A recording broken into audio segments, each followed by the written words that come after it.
السلام عليكم ورحمة الله. بسم الله الحمد لله الصلاة والسلام على رسول الله وعلى آله وصحبه أجمعين.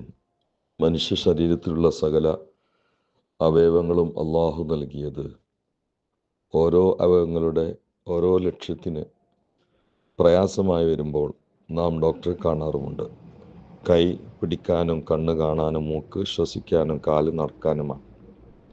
മറ്റെല്ലാ അവയവങ്ങളും അങ്ങനെ. ആ ലക്ഷ്യം ബാഹ്യമായ അവയവങ്ങൾക്ക് സംഭവിക്കുന്നില്ലെങ്കിൽ നിർബന്ധമായും ഡോക്ടറെ കാണുകയും എത്ര കാശ് ചെലവഴിക്കാനും തയ്യാറാണ്. ആന്തരിക അവയവങ്ങളും മനുഷ്യനെ മനുഷ്യനാക്കുന്നതുമായ ഹൃദയം അള്ളാഹു നൽകിയത് അള്ളാഹുവിൻ്റെ കുദ്റത്ത് കാണാനും കേൾക്കാനും കുദ്റത്തിലേക്ക് ചിന്തിച്ച് സഞ്ചരിക്കാനും നല്ലത് ചിന്തിക്കാനുമാണ്. പക്ഷേ ആ ഒരു ഹൃദയ സഞ്ചാരം നടക്കുന്നില്ലെങ്കിൽ ചികിത്സ കിട്ടുന്നില്ല. കൽബ് അള്ളാഹു നൽകിയത് അള്ളാഹുവിനെ ഓർക്കാനാണ്. ആ ഓർമ്മ ഹൃദയത്തിൽ വരാതിരുന്നാൽ ആ അവയം കൊണ്ടുള്ള ലക്ഷ്യം നേടുന്നില്ല എന്നതാണ്. എങ്കിൽ നേടാൻ പരുവത്തിൽ അതിനെ പരിശുദ്ധമാക്കാൻ തരപ്പെട്ട ഡോക്ടറെ കാണുന്നില്ല എന്നത് നഗ്ന സത്യമാണ്. ഹൃദയത്തിൽ എപ്പോഴും ദിക്റാണ് വേണ്ടത്, ഫിക്റാണ് വേണ്ടത്. ഹൃദയം കൊണ്ടുള്ള ദിക്റിൽ നിന്ന് ഒരു ഹാലും ഒഴിവല്ലല്ലോ. അള്ളാഹു സുബ്ഹാനഹു വ തആല നാളെ രക്ഷപ്പെടുത്തുന്നവർ അള്ളാഹുവിനെ ഹൃദയം കൊണ്ട് ഓർക്കുന്നവരും ഹൃദയം കൊണ്ട് അള്ളാഹുവിലേക്ക് ചിന്തിച്ച് സഞ്ചരിക്കുന്നവരെയുമാണ്. കാന റസൂലുള്ളാഹി സ്വല്ലല്ലാഹു അലൈഹി വസല്ലം യസീറു ഫീ ത്വരീഖി മക്കയിലെ ഒരു പ്രവിശ്യയിലൂടെ നടക്കുന്ന സമയം ഫമറ അലാ ജബലിൻ, ഒരു പർവ്വതത്തിൻ്റെ അരികിലെത്തി. യുഖാലഹു ജുംദാൻ പർവ്വതം. ഫക്കാല, അവിടുന്ന് ഹബീബ് പറഞ്ഞു, സിറുഹ, നിങ്ങൾ വേഗം നടന്നോളി. ഹാദാ ജുംദാൻ, ഇത് ജുംദാൻ പർവ്വതമാണ്. സബക്കൽ മുഫരിദീങ്ങൾ മുൻകടന്നുപോയി, അവർ രക്ഷപ്പെട്ടു. കാലു ഒമൽ മുഫരിദൂൻ, ആരാണ് മുഫരിദീങ്ങൾ എന്ന് ചോദിച്ചപ്പോൾ ഹബീബ സല്ലല്ലാഹു അലൈഹി വസല്ലം പറഞ്ഞു, അദാക്കിറൂനല്ലാഹ കസീറൻ വദാക്കിറാത്ത്, അള്ളാഹുവിനെ ധാരാളമായി ഓർക്കുന്ന ആണുങ്ങളും ധാരാളമായി ഓർക്കുന്ന പെണ്ണുങ്ങളുമാണ്. അള്ളാഹുവിനെ ഓർക്കുക എന്നതിൽ ആണ് പെണ്ണ് വ്യത്യാസമില്ല.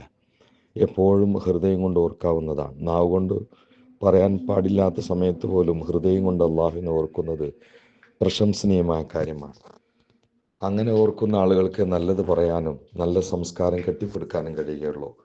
നബി സല്ലല്ലാഹു അലൈഹി വസല്ലം പറയുകയുണ്ടായി, ഇബ്നു അബ്ബാസ് റളിയല്ലാഹു പറയുന്നു, അശൈത്വാനു ജാസിമുൻ അലാ ഖൽബി ബിനി ആദം.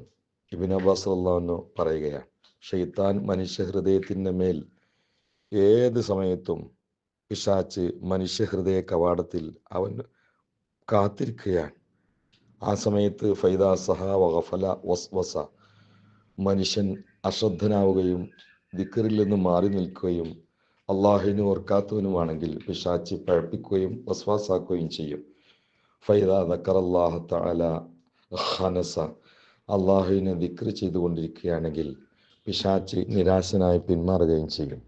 അപ്പോൾ ഹൃദയത്തിൽ പിശാച്ച് കടന്നുകൂടി മാരിഫത്തിനും ദിക്റിനുള്ള ഹൃദയത്തെ പിശാച്ചിന് മൂത്രമൊഴിക്കാനുള്ള ടോയ്ലറ്റ് ആക്കാതിരിക്കാൻ ഏകമാർഗം ആ ഹൃദയം കൊണ്ട് അള്ളാഹുവിനെ സദാ ഓർക്കുകയും അള്ളാഹുവിനെ ചിന്തിക്കുകയും ചെയ്യുക എന്നതാണ്. അള്ളാഹു നമുക്കതിനുള്ള വാതിൽ തുറന്നേറ്റ്. അള്ളാഹു മൻസൂർ ഉമ്മത്ത് സയ്യിദനാ മുഹമ്മദ് സല്ലല്ലാഹു അലൈഹി വസല്ലം വറഹ്മത്ത് സയ്യിദനാ മുഹമ്മദ് സല്ലല്ലാഹു അലൈഹി വസല്ലം തജാവസ അൻ ഉമ്മത്തി സയ്യിദനാ മുഹമ്മദ് സല്ലല്ലാഹു അലൈഹി വസല്ലം ഇജ്അൽനാ മിൻ ഖിയാരി ഉമ്മത്തിഹി മിൻ മുഹബ്ബിഹി ബിറഹ്മതിക യാ അർഹമർ റഹീമീൻ. വസ്സലാമു അലൈക്കും വറഹ്മത്തുള്ളാഹി വബറകാതുഹു.